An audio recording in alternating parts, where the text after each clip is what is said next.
Kuri uyu wa gatandatu igenekerezo rya 2026 Rusama umwaka w'2022 Fondation Ngoga Patrick yafashe urugendo rutari ruto rwababa ibirometero amajana 200 rugana mu ntara ya Ruyigi muri komine Kinyinya, aho yarigiye kuraba abana babiri bavukana aribo Manirama Edita Ndayishimiye Mosi basanzwe bagendana ubumuga bw'amaguru bahora bagenda bavura. Reka ndabibuse yuko ubwo rugendo rwari rurongowe na nyakubahwa umushinga amateka Gahunguta Siano asanzwe ari imvukira yo ngaho nyene Ikinya mu ntara ya Ruyigi, akaba ari nawe yateye akamo Fondation Ngoga Patrick ngo igarukire ibyo bibondo kuko yabona yuko ari naho nikora ataho bari buronke ubufasha. Abavyeyi babo bana baragira bati barashima kubona ukuntu abagira neza bakunda Uburundi n'abarundi babandanya kuza kubafasha. Fondation Ngoga Patrick nkuko yabikoze henshi hatandukanye ntiyahengeshanyije naho kwitabira akakamo k'uyu muryango, aho yaje izanye udukinga tubiri tumwe basugumira ko abagendana ubumuga bita chaise roulante mu rurimi rw'igifaransa. Fondation Ngoga Patrick ikaba yasezeranije uwo muryango yuko imanusi Bujumbura gukurikirana ikibazo cyuko mu kwezi kw'icenda yuko abo bana boshobora kujanwa ku ishure nabo bakiga nk'abandi bana. Rero ndavye Mose nabo bivukana je mbona ko icambere twokora ari ukubaronderera ikibunguruza, twabaronderera dusheze rurante bakaba bariyunguruza après mu kw'icenda tukarondera ishure kugira nabo baje kw'ishure. Abavyeyi babo bana aribo Manirama Edite hamwe na Ndayishimiye Mosi bagaragaje umunezero udasanzwe, mbese bongera baranashimira nyakubahwa umushinga amateka Gahunguta Siano we yakoze uko ashoboye kugira ngo abo bana bashobore kuronswa utwo dukinga ngo vyorohe uko bashobora kuja gusenga n'ahandi vyoroshe batarinze kugora abavyeyi ngo babaterure nakare imyaka ikaba iriko iragenda. Ubu rero ko uyu munsi no munsi je ndazi wo mpima yo sanga mpima nk'itoni nka 5 yo sanga mpima nk'itoni nka 5 bo Patrick tubonanye yaratwakiriye neza n'undi mushinga amateka yatoye nyene mu ntara ya Ruyigi mushinga amateka Marie Rose w'Ibitangaza uko nawe nyene yarafise ikibazo we n'umukobwa afise nk'imyaka irenga 200 mugabo we wagendana nyogomba kanuze yarafise karavunjaguritse mugabo mwubaha yarakarondeye hariho n'undi w'Ibitangaza nyene we ukuguru baguciriye ngaha mugabo twaciye tumujana kuyu mwubahwa mu nyakubahwa wacu ubu rero wewe nawe nyene aratambuka wabonye numwe twazana numwe twasigaye rero dushitse kwa Ngoga ariko arambwira ati abo bana je ngoma nabaronderere chaise roulante ufite mu mutwe yakenge kaze kumera nk'akanyika gatoya nti birashoboka erega gushika turinde twurira imodoka naguma mvuga nti none nivyo nyene chaise roulante turazitwaye mbonye rero Edisa na Mose mbonye bazicaye ko hanagiye numva ku mutima nduhutse mbere ubu nibaza yuko nibaza agatiro ndaza kukaronka kandi kameze neza cyane gose. Reka rero turabire hamwe urugendo uko rwari rwifashe kuva mu gisagara ca Bujumbura gushika mu ntara ya Ruyigi komine Kinyinya.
Komine Ibitangaza. Umutumba witwa Titi. Zone Gahondo.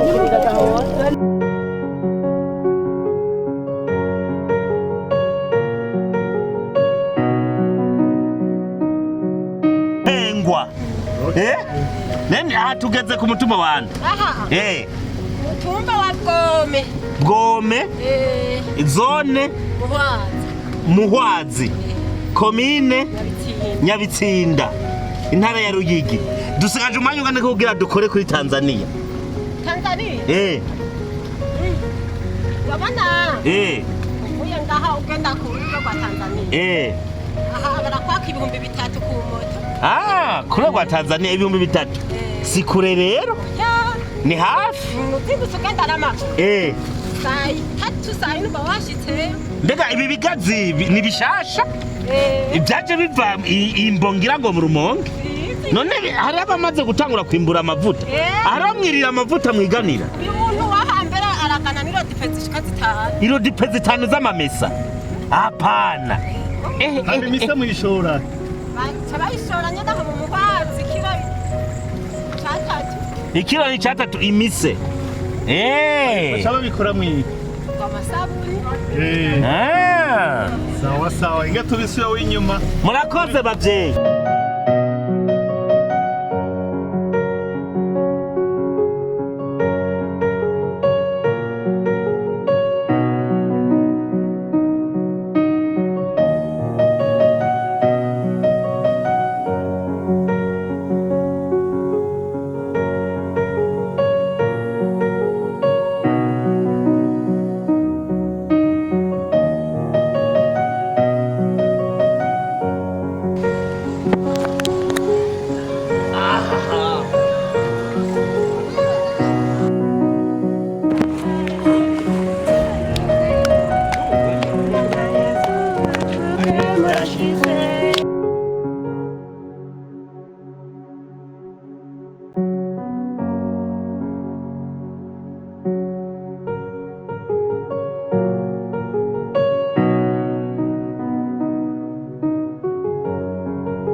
C'est la première fois mbonye ma formation nk'izi. Ngoga ubona nk'ibyo noza nkabyihangana. Ahubwo honorable. Ahubwo ashira umuti wagize wakoze ahubwo. Ahubwo ibi si ibyo bari kuvuga.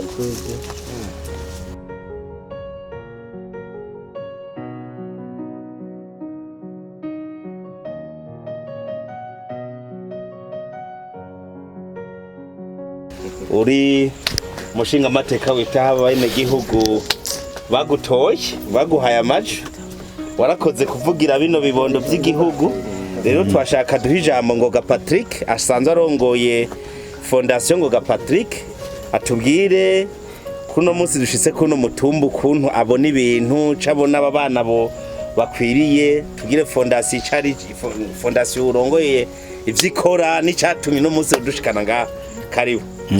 Murakoze cyane nkuko babimbaje jewe nitwa Ngoga Patrick nkaba ndongoye fondation Ngoga Patrick, fondation yita ku bagendana ubumuga ko na jewe ndayirongoye nsanzwe ngendana ubumuga na jewe nsanzwe ngendana ubumuga nakuze mfise ubumuga nawe nyene agendana yambaye proteze hama aba bana naje narabaye umwana nkaba mu nyuma jewe abavyeyi baca bantwara muri centre irera abana bagendana ubumuga muri centre 5 Zito i Bujumbura. Mu nyuma barantwara mu yindi centre ngiye muri secondaire.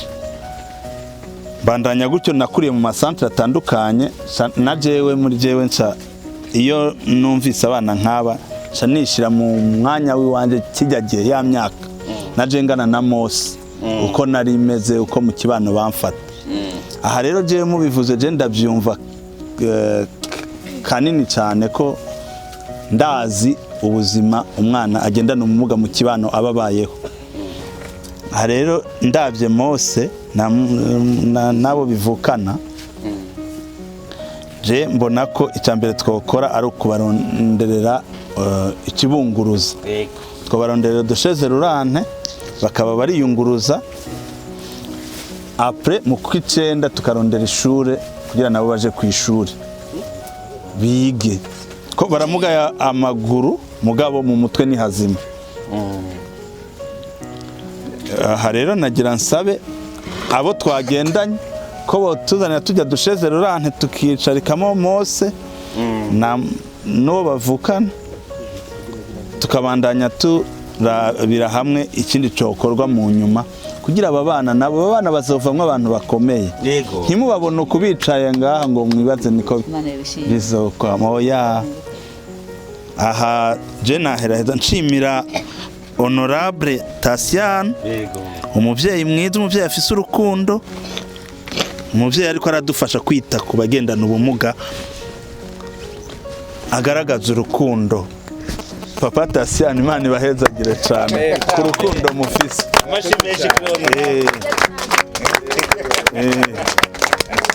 Aha icyo mwamutoreye ariko twe twavuye Bujumbura kubera nyakubaho. Iyo atatubwira ko mu komini avukamo irimwo aba bana ntitwari kubimenya. Mugabo urabona yarabavugiye yababereye umuvugizi ho nk'ico mwamutoreye. Ntiyabaye nka baba papa barungi kwibujumbura bagaca bicarira gusa baguma semerera avuga ati hajya hari abana bagendana ubumuga hari abana bagendana ubumuga. Murabona rero twari tushitse gira turabe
umeze neza.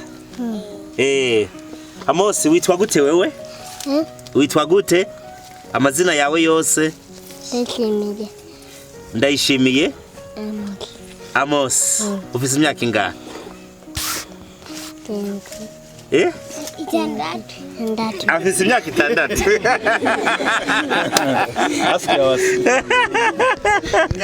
Okay. Nawe witwa gute? Edita. Sa? Edita. Irindi zina? Manirama Edita. Manirama Edita. Edita afise imyaka ingahe?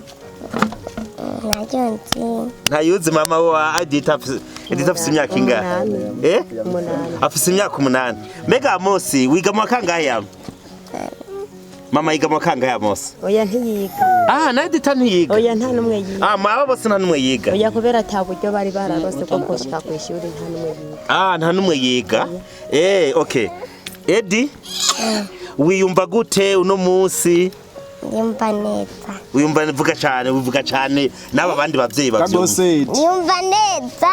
Uyumva neza kubera iki uyumva neza Edi kubera iki uyumva neza Ndadutara makinga. kubera abantu bahaye amakinga none aya makinga wewe wibaza ko azoca gufasha iki iri kinga guhaye bahaye na musaza wawe Amosi uzorigenderako uzosubira kugenda n'amaguru ane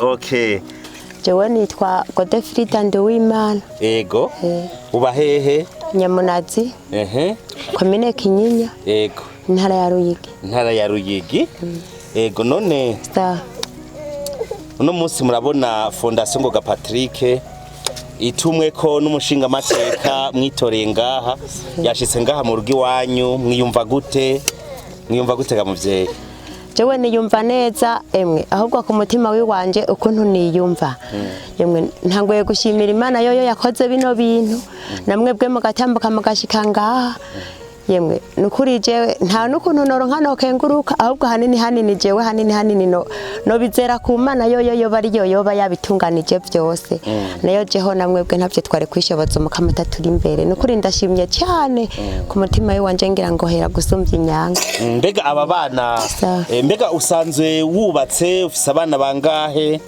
jewe ndubatse kandi ndubatse mu mategeko ufise abana batandatu ego hanyuma imfura yabo ifise imyaka ingahe imyaka 18 ariga oya nawe nyene yarashikiwe n'ibintu by'ingorane aragwara kugeza arababazwa ibintu by'idayimoni n'ingwara nyene ya estoma aranzingamira ko kugeza ishura cararihagarika caraheba yarageze mu kangahe yarageze mu mwaka wa 5 yarageze mu wa 5 none muri aba bana umuhererezi muri aba n'uyu Amosi niwe muhererezi ego okay none byagenze gute wewe kuva aba bana bapfutse gucya nyene canke ubu n'ubumuga bwaje bamaze kuvuka ubwo n'ubumuga bwaje bamaze kuvuka nk'uwunye Edita amugaye akwije imyaka 6 Amosi nawe yamugariye mu myaka 2 aya maguru ameze gucya sayo bavukanye oya sayo bavukanye bamugaye bakuze kandi narabakurikiranye kwa muganga ariko ntivyashoboye gukunda ko bokira oya barashitse kisima bira mama mu kibano mu nshuti wabona bagufata gute ababanyi baravye bana bawe canke abana bawe ubona bafatwa gute uri kwaraba mu kibano bagiye gusenga byagenda gute jewe abana bango zakorohera kubajana oya ntivyanyorohera na gato yiko bajana kubera abana mugabo kugira ngo bagume biyumvamwo urukundo rw'Imana kandi ntibigere bihebura nashobora gufashanya n'uwo mukuru wabo uwo mwana mukuru hama tukaheza tukabaheka tukabatwara kugira ngo tushobore kubajana ku isengero nabo bashobore kunezerwa mugadukoresheje kubaheka Mutani sawa? Ni sawa. Umeze neza? Cyane. Uno munsi turi ku mutumba ngaha mu rugi wawe wiyumva gute? Ndagiwe neza. Umukama ko yabikoze. Ibintu ndiko ndaraba ukuntu mbayeho n'ukuntu byari bimeze. Byabuze intuzi urugendo ariko ukuntu ngira nubwo mukama ubona ko yaje bakaraba ibi bintu bashaba bansabira ninde yaje ninde uvuze ngo hatanguye kuza unyakuwa hamaze ashikiriza ubuye naca aze kwa nyako mukuru mutumba naca kwa ibi bintu ati yo ashikiriza umushinga mateka mwitore ati ko ibintu gantuze binga ku mutumbi wa ati yaze ngorane nta kuntu rero utibye mukame yakoze ubona ko igitangaza no kuri kuri nta kutwoshima yo mijuru niyo dufasha ubwo bezo amashimeshi yo kubashimira none usabiki wewe usabiki ico nsaba ubunye nyango ico mbona gahanye nuko gahanye amuruguruye ahanuni nk'ahanye barashaka kuja ku ishuri bakintu byogenda ukuntu uno yango mitende ona nkajewe ukuntu tubayeho mbayeho kunye kwintuzeye mwebwe nicyo mufasha n'akazi ubona ko kagize mugabo mwe mwagize nti bantekiguma mwamfasha muragira nti mugabo na agahumbi ko gusongera umuntu uzeye mona mwoga nkuko mwafashije mwamukoze tugire kirisi naganze kirisi we tubwire amajambo makukuntu wiyumva kubona uno munsi twavuye Bujumbura kugeza dogiri dushike no muri runo rugo uturi imbere wiyumva gute byaje gute usabiki murakoze cyane gose nagoma ndasabe mubanze mufashe dukomera amashimana menshi cyane gose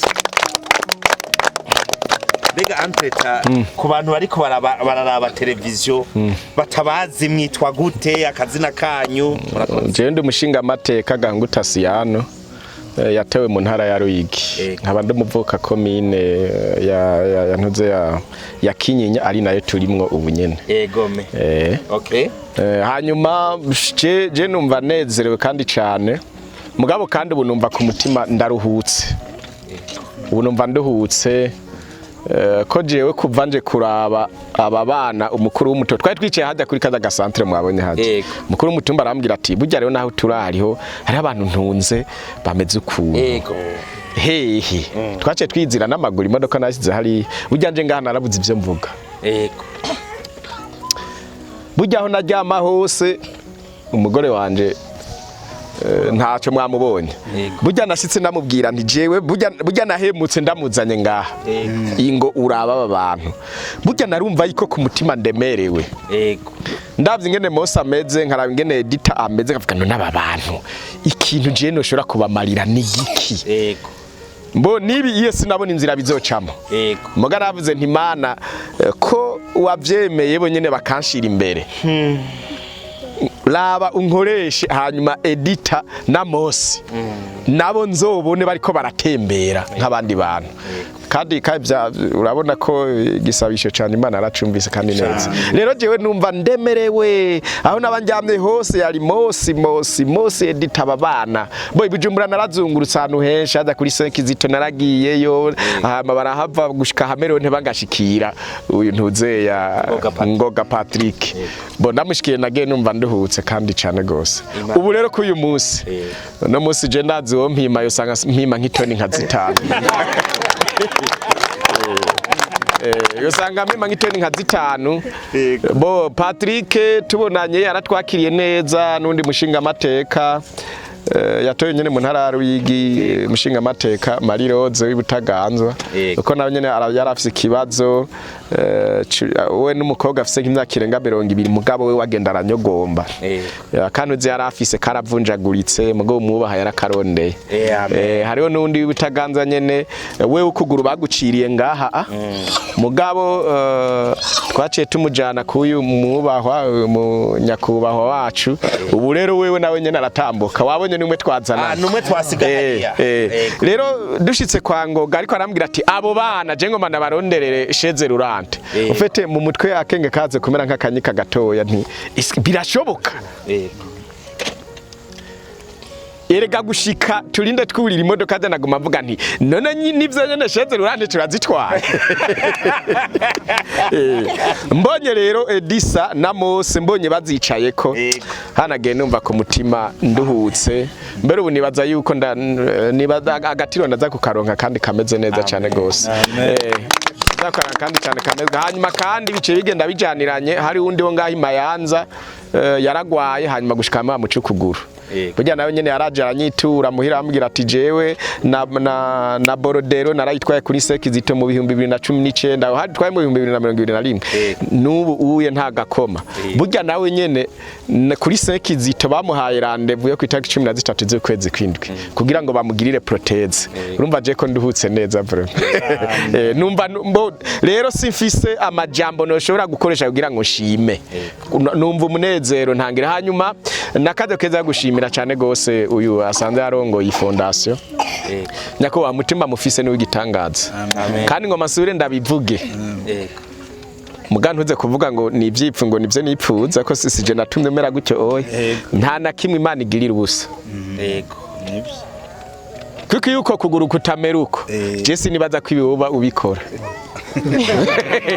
nta na kimwe Imana igirira ubusa mu nkunde gatoya yari bukuru na butoya bafashe urugendo hanyuma bafashe urugendo se baciye ahantu hari misigati no bayita ngo ni myagi hanyuma hajya bariko barasigatura butoye agatoki gaci karacika gacitse bukuru aca mubwira ati butoreka kurira ntaci Imana igirira ubusa butoye ati shabu ntuze buko ko agatoki karacinze ntaci Imana igirira urumva urashinze ko nagatoki kanje gacitse baragenda baca bashika ahantu basanga impene yaguye mu kinogo butoye acabwira bukuru ati iyi mpene ntitwoyisigaha reka shire y'igiti wewe bukuru ucumanukayo hanyuma uyikureyo butoya acashiraho nyagiti bukuru acaramanuka ashitseyo butoya acaragisokora ati wavuze na Imana igirira ubusa nawe mwico kinogo na Imana igirira ubusa urumva aramwihoye buraguma bacha baraguma nayo na nyampene impene yabira bukuru nawe ati nanje ndabira bikunda butoyi agiye ashitse imbere acahura n'abantu barondera ikimazi mugo abantu barondera ikimazi babwiriza kuraba umuntu atagakosa na kamafise ku mubiri tagasembwa na gatoya hajya bamugaramitse kugira ngo bamukerere baravye ku rutoki basanga gatoki karacitse bati ntaco yotumarira abararokotse ati kabundi rero ntaci igirira ubusa burya aciye asubira inyuma aca ahitana nyagiti aca gisubiza muri nyakinogo acabwira bukuru ati za niyo mpene ndakubwira aca fata nyampene aca aradoga no kuri nyagiti ahise hejuru aca mubwira ati umviriza ndakubwira ibyo wambwiye nibyo ntaci Imana igirira ubusa duhuye n'abantu bariko bararondera ikimazi iyo hataba kagatoki kacitse je babankereye hanyuma bukuru nawe ati nibyo ntaci igirira ubusa nanje iyo utansiga muri kijya kinogo ko jewe nari inkomeye nije babakereye none rero ntaci Imana igirira ubusa ntaci Imana igirira ubusa nukuri ushimigwe hanyuma jewe narakubwiye simbona ingene Imana izohavye gukengurukira none uribaza iyo proteze y'uwo muhungu w'Ibutaganza iyo proteze iri ku miliyoni 3 imiliyoni 3 urumva gufata miliyoni 3 gaterura ngo akira je ndanezerewe cyane gose ko kuva honorable Tasiano akishikira akambwira aba bana naciye numva muri je ko mbizwa kugira ico nkoze nkuko nsanzwe mbikorera abandi nkuko bari bazanye uyundi muhungu nawe yaracitse kugura kene proteze tukamutunganiriza w'Ibutaganzwa naciye numva ko n'aba bana tubwizwa kugira ico dukoze none rero ndanezerewe cyane kuba aba bana baronse dukinga ibi ni ibikoresho by'ibanze ndazi ko ibyiza bizobandanya ko ico tugiye gukora ntitugiye kwicara tugiye kubandanya kugira turondere ishure ry'aba bana amen namashimisha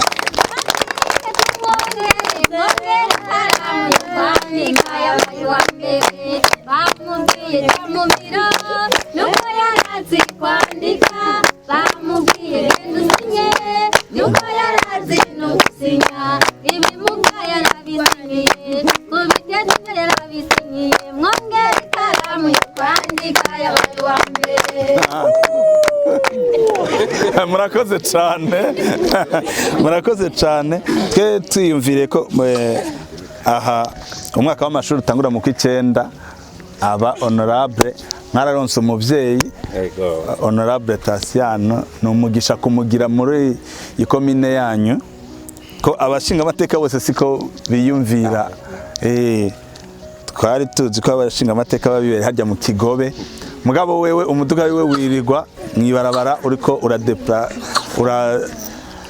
deplace abanyaruyigi nabo rya niwe yagiye kumutora Elias niwe yamushikanye byose niwe yamushikanye uno munsi turabashimira cyane nyakuba murakoze cyane gose aha rero twe nta menshi dufise yo kuvuga turanezerewe tunezerejwe nuko abana nabo baranezerewe Imana irazi aba bana bazovamwe abantu bakomeye abana bazovamwe abantu bakomeye murambwira abagenzi banje ati ubumuga bube ni mu mutwe iyo umutwari muzima ntaho tutoshika imbere ni heza. Rero aho tugiye kubandanya tudodora kugira abana baronka amashure mu kw'icenda honorable bamanukane baze kwiga i Bujumbura. Jewe nitwa Gahungu Nikeze nkaba ntwara uno mutumba w'Inyamunazi. Yego. Mugabo simvuka ngaha nahashitse ngaha muri 2005. Yego. Kandi mba ngaha hafi niho Imana yagize ati vyogenda gute kugira abana bashore kuronka inzira kugira bashike kuri urugero bashitseho. Yego. Je nabangaha ntembere ukunyene ntembere sinibwo nigire muri urugo menye uko ngene babayeho. Yego. Bon kugira tubarena nyakuba umushinga amateka hari haciye nk'imezi nk'abiri ndababonye. Mbona kwere ko barabura hasi bariko barakina bakinira hasi nyene kurya nyene ndagira iki none abantu babayeho gute. Yego. Nkaraba use w'abana ni kimuga na wene ntarima keshi ntarima no kurima nyene iyo nyine ari kararima ni wayegeranye tuntu gusa nanze ubumuga bwase sinanze ubumuga bw'ababana ko babufise shitse baranteye ikigongo ndabumva ko abantu arabo gufashwa koko ndabaza mu mashengero muri mu mashengero ntibigira babafasha nko kubaharamiriza kubaha ibyo murya urabona umuvyeyi nk'uyu umwe ari wari kararimira abantu inda zingana uko urumva ko cari kibazo gikoreye umusaraba hamwe kaza gukorera amahera ahandi nimba umuhaye utuntu tukuce kuriya numva binteye ikibazo niho rero ndahashitse ntangwa kwiyumvira aho nododora ari hose hashoboka haje umutegetsi kanaka ku mutumba kugira ndeze ndamuzana turaba bano bantu rero niwe yatangushika ngaha barabye nawe naciye agira ubwoba ntivyumvikana babayeho gute batuca turaraba ati ikintu kihute kwanza tube tubazana ivyo barya gusumira umwe kaza gukorera amafaranga 2,000 ku munsi arisha atubona n'ikibazo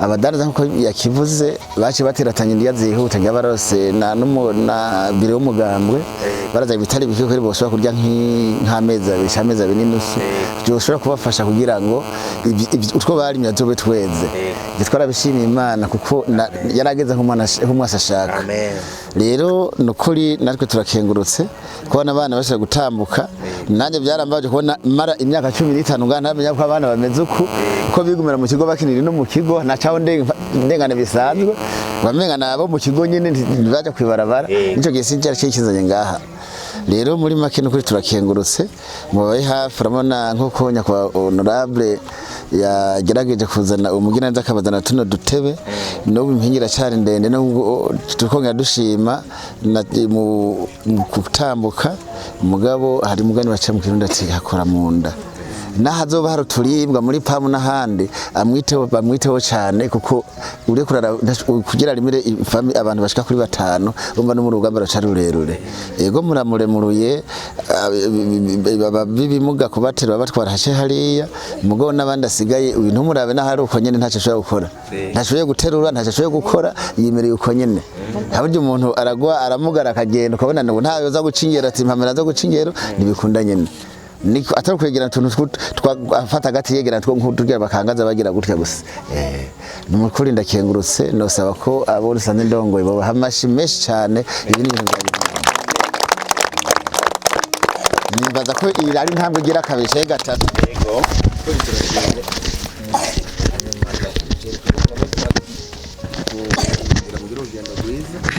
uzogira umutima wo kwibuka ndabagomwe azoza aributsa aha hose abonye akantu katameze neza nukuri n'umuvyeyi turamushima n'ubwa mbere cyane navuze ati kuna umuntu yibuka kuruza hani ku mupaka wahatwara niko ba inzoka wiraba nkariya ku murizo kada kanyuma aha distance ntari kilometero cyarudafite muri giharo nta kilometero kihari kuruzi Tanzania cyane hanyene nta kilometero kihari na muri Tanzania kandi nta kilometero kihari kubona yibuka ahantu nkaha kandi turavye mu makomine arongoye twumva ko ari umuvyeyi nkuko yavuze muri buryo mbwari ntacyo Imana ikorera ubusa yagomba kugira amabanga yashikire hari ibyo byinshi bari bavuze ati mwebwe muzoza kuva hasi ari uko honorable naka agiye ku ngoma tugire Kristo cyane mwese mwari ko muradukurikira yari fondation Ngoga Patrick turi ku mutumba wa Nyamunazi zone Kinyinya komine Kinyinya intara ya Ruyigi mwese mwari ko muradukurikira turabakengurukiye tukaba dusavye n'abandi bafise umutima w'ikigongwe mwavyumvise umukuru w'umutumba yabivuze mwavyumvise honorable yabivuze aba bana aba bavyeyi murabibona aho turi barakeneye ubufasha bwawe uri kwadukurikira barakeneye abana kwiga bamerewe neza barakeneye aba bandi bana gufungura mbere njenda nabiravye nino nzu iracakeneye ibindi bikorwa byo kugira ngo inzu ikomere babe mu nzu nziza hanyuma rero tukaba dusavye n'undi muntu wese afise umutima w'ikigongwe yuko yokwegera umushinga amateka Gahungu Tasiana akegera canke fondation Ngoga Patrick kugira ngo ubufasha nk'ubandanye hari abarundi batari bake bagifise ibi bibazo byo kugendana ubumuga batararonka ibitaho umwe wese ahari ababihebeye Imana abashinze intwaro abaserukira bene igihugu umwe wese arahamagare kugira ngo ashobore gutanga interano yiwe kugira ngo ibibondo by'igihugu bibeho neza murakoze Imana ibahezagire